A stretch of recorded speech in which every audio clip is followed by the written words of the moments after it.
कुछ सुनी, कुछ अनसुनी, कुछ कही, कुछ अनकही कहानियाँ लेके आया हूँ जो शायद आपको आपके डर से मिलाए, क्योंकि डर सबको लगता है।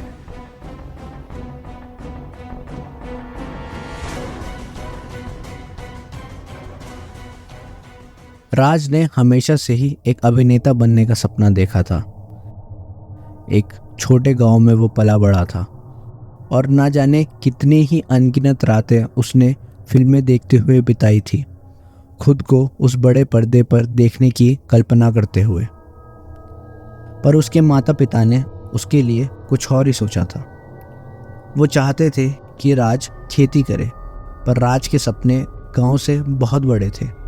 उसे बम्बई जाना था, अभिनेता बनना था, अपना नाम बनाना था। फिर एक रात राज की अपने माता पिता से काफ़ी बहस हो जाती है। फिर राज एक छोटे से बस्ते में कुछ थोड़ा बहुत सामान रखता है, थोड़े पैसे लेता है और घर के मेज़ पे एक खत छोड़ के चले जाता है। उस खत में वो ये लिखता है कि जब तक कुछ बड़ा नहीं बन जाएगा तब तक वापस नहीं आएगा, और गांव से बाहर आकर एक ट्रेन पकड़ता है जो उसे उसके सपनों के शहर की तरफ ले जाती है। फिर पहली बार राज मुंबई आया। उस समय उसे बम्बई कहा जाता था, और बम्बई वैसा ही था जैसा राज ने अपने सपनों में देखा था, जैसे वो उस शहर के बारे में सोचा करता था। हलचल भरी सड़कें, ऊंची ऊंची इमारतें, लोगों का अंतहीन समुद्र, प्रत्येक व्यक्ति के अपने सपने, अपनी कहानियाँ, अपनी आशाएं। और राज भी अब उनमें से एक था जो यहाँ आया था अपना सपना पूरा करने। राज ने सबसे पहले उस शहर में रहने के लिए एक कमरा देखा। वो कमरा एक पुरानी इमारत में था और उस कमरे में पहले से ही 3 लोग और रहते थे। ये ज़्यादा तो नहीं था, पर एक शुरुआत ज़रूर थी। फिर क्या था, राज पूरा दिन ऑडिशंस में निकाल देता था, कभी किसी डायरेक्टर के पीछे, कभी किस प्रोड्यूसर के पीछे। दिन हफ्तों में बदल गए, पर राज ने अभी हार नहीं मानी थी। वो बिना थके ऑडिशंस में भाग ले रहा था। लेकिन जैसे जैसे हफ्ते आगे बढ़ रहे थे, उसका उत्साह अब कम हो रहा था। उसे इस शहर की असलियत पता लग रही थी। उसे समझ आ रहा था कि शहर खराब है, और अगर राज को जल्द से जल्द कोई नौकरी नहीं मिली तो उसका इस शहर में रुकना असंभव हो जाएगा। उसे समझ आ गया था कि इस शहर में रहने के लिए उसे कोई ना कोई काम तो ढूंढना ही पड़ेगा, जब तक वो एक बड़ा अभिनेता ना बन जाए। इसलिए वो एक छोटे से रेस्टोरेंट में एक वेटर की पार्ट टाइम नौकरी ले लेता है। जहाँ दिन में वो ऑडिशंस जाया करता था, वहाँ रात में वो उस रेस्टोरेंट में वेटर का काम करता था। उसका अगला 1 महीना ऐसे ही निकला। अब राज की सारी आशाएं ख़त्म सी हो रही थी। उसे लग रहा था कि उसका सपना कभी नहीं पूरा होगा। ऐसे ही एक शाम जब राज एक और बेकार दिन के साथ अपने घर लौट रहा था, तब उसे एक बूढ़ा आदमी अपनी इमारत की सीढ़ियों पर बैठा हुआ दिखा। उस आदमी के चेहरे के ऊपर उम्र के बादल छाए हुए थे। उसकी आंखों में एक अलग सी चमक थी। जैसे ही उस बूढ़े ने राज को देखा, उसने राज से कहा, तुम अभिनेता बनना चाहते हो, है ना? उसकी आवाज कर्कश और थोड़ी भारी थी। राज ने हाँ में सर हिलाया।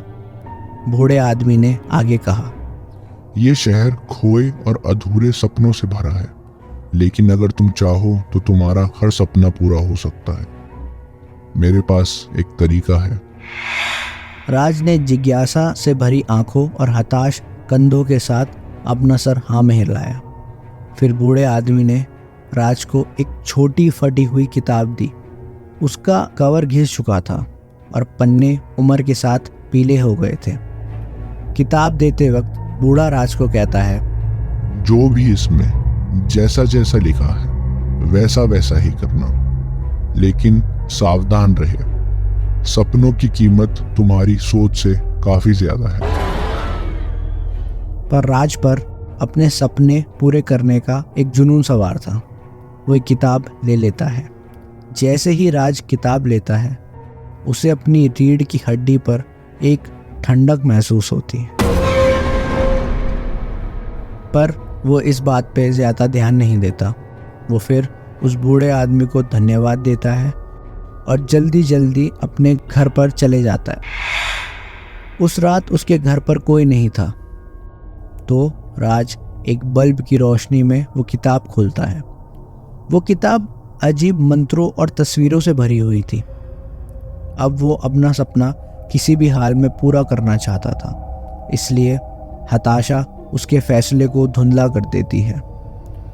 उसके बाद वो ये फैसला करता है कि जो भी किताब में जैसा जैसा लिखा है वो वैसा ही करेगा। इसलिए जो भी उस किताब में सारी ज़रूरी चीज़ें लिखी होती हैं उसे राज इकट्ठा कर लेता है, जैसे मोमबत्तियाँ, एक शीशा और चौक का टुकड़ा। फिर जैसा जैसा उस किताब में लिखा होता है राज वैसा वैसा ही करता है। वो शीशे के आगे खड़ा हो जाता है, ज़मीन में एक गोल आकार का घेरा बनाता है, अपने आसपास मोमबत्तियाँ जला देता है। फिर जो उस किताब में अजीब मंत्र लिखे होते हैं राज उसे बोलने लगता है। फिर कुछ समय बाद ही वो कमरा ठंडा हो जाता है, बल्ब की रोशनी बंद हो जाती है, मोमबत्तियों की आग टिमटिमाने लगती है और तभी शीशे के अंदर से एक परछाई बाहर आकर उसके सामने खड़ी हो जाती है। उस परछाई की आंखों के अलावा कुछ नहीं दिखता और उसकी आंखों में द्वेष, घृणा यही भाव चमक रहे होते हैं। इसके बाद उस कमरे में एक अजीब सी ठंड पड़ जाती है। राज का गला सूख के कांटा हो जाता है।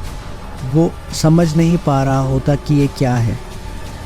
इससे पहले राज कोई हरकत करता, वो परछाई फुसफुसाती है, तुम्हें सपना पूरा करना है। राज सर हाँ में हिलाता है, क्योंकि बोलने की उसकी हिम्मत नहीं होती। फिर परछाई आगे कहती है, ठीक है, हो जाएगा, लेकिन याद रखना हर सपने की एक कीमत होती है। इससे पहले कि राज इसका कोई जवाब देता, वो परछाई कमरे से गायब हो जाती है और कमरा फिर से पहले जैसा हो जाता है। मोमबत्तियाँ बुझ चुकी होती हैं, बल्ब जल रहा होता है और राज घबराकर अपने पलंग में जाके लेट जाता है और वो खुद को ये समझाने की कोशिश करने में लग जाता है कि जो भी अभी उसके साथ हुआ वो सिर्फ और सिर्फ उसकी कल्पना थी। अगले दिन से राज के लिए चीज़ें बदलने लगती हैं। राज को अगले दिन ही एक बड़ी फिल्म के ऑडिशन के लिए बुलाया जाता है और उसमें उसका सिलेक्शन भी हो जाता है और उसे उस फिल्म में मुख्य भूमिका हासिल होती है। फिर राज को कुछ ही समय में काफ़ी सारी फिल्में मिल जाती हैं और देखते ही देखते राज सफलता की सीढ़ियों पर तेज़ी से चढ़ रहा होता है और आने वाले कुछ ही समय में राज शहर में चर्चा का विषय बन जाता है। हर बिलबोर्ड में उसका चेहरा होता है, हर किसी के होठों में उसका नाम होता है और इतनी तेज़ी के साथ उसे सफलता मिलती है कि काफ़ी कम समय में ही वो एक बहुत बड़ा अभिनेता बन जाता है और प्रसिद्धि और पैसा उसके कदम चूम रहे होते हैं। लेकिन उसके साथ अजीब अजीब घटनाएं भी होनी शुरू हो जाती हैं। उसे रात में हल्की हल्की आवाज़ें सुनाई देती हैं। उसे ऐसा लगता है कि कोई फुसफुसा रहा है। उसे लगता है कि ये आवाज़ें दीवारों से आ रही हैं। फिर ये आवाज़ें उसका नाम पुकारने लगती हैं, राज, राज, राज। उसे ऐसा लगता है कि उसके घर में परछाइयाँ घूम रही होती हैं और वो बूढ़ा आदमी जो उसको किताब दे के गया था वो उसे अब हर जगह दिखने लगता है। सड़कों पे, भीड़ में, कभी फिल्मों के सेट पर, कभी फिल्मों के प्रीमियर पर। यहाँ तक राज को वो बूढ़ा आदमी अपने घर तक में दिखता था और वो बूढ़ा आदमी हमेशा राज को उन गहरी आंखों से देखता रहता था। एक रात बड़े प्रीमियर के बाद राज की हालत काफ़ी ख़राब होती है। राज थक गया होता है और घर जल्दी लौट आता है। जैसे जैसे वो अपने बिस्तर की ओर बढ़ रहा होता है, उसको वो फुसफुसाने की आवाज़ फिर से आती है, पर इस बार वो धीरे धीरे तेज़ होने लगती है। वो कमरा वापस ठंडा हो जाता है और अंधेरा वापस बढ़ जाता है। अचानक से उसे दिखता है कि शीशे के अंदर से वही काली परछाई फिर से निकलती है और उसके बिस्तर के सामने आकर खड़ी हो जाती है।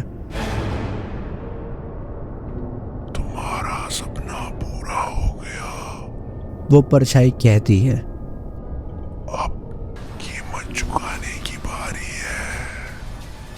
राज अंदर से सहम जाता है। उसके शरीर में इतनी जान नहीं बचती कि वो वहाँ से भाग सके। वो चिल्लाने की कोशिश करता है, लेकिन उसके गले से कोई आवाज़ ही नहीं निकलती। राज झटपटाने की कोशिश करता है, पर उसका शरीर अब सुन्न पड़ चुका होता है। धीरे धीरे वो परछाई अब उसके पास आने लगती है और कुछ समय बाद वो परछाई राज को अपने अंदर समा लेती है। कुछ इस तरह कि राज वहाँ से गायब हो जाता है, ऐसे कि वो वहाँ कभी था ही नहीं। अगली सुबह राज के दोस्तों को उसका कमरा खाली मिलता है। वो बिना किसी निशान के वहाँ से गायब हो गया होता है। बस वहाँ पे वो फटी हुई पुरानी किताब पड़ी होती है, जिसके पन्ने अभी भी पीले होते हैं, पर अब वो खाली होते हैं। आज तक मुंबई में लोग उस अभिनेता राज के बारे में बात करते हैं, जो प्रसिद्धि के सफ़र में सबसे तेज़ बढ़ा और इतना ऊंचा पहुंच गया कि उसे पकड़ पाना किसी के बस की बात नहीं। पर वो किसी रहस्यमय तरीके के साथ हमेशा हमेशा के लिए गायब हो गया। पर कुछ लोगों का ऐसा भी कहना है कि वो अभी भी राज को रात में कहीं ना कहीं देखते हैं, और आज भी आंखों में गहरी चमक लेके वो बूढ़ा आदमी सीढ़ियों पर बैठकर इंतजार कर रहा है अगले हताश सपने देखने वाले का, जिसे वो बूढ़ा वो किताब दे देगा जो सपने पूरे करती है, पर एक कीमत के साथ।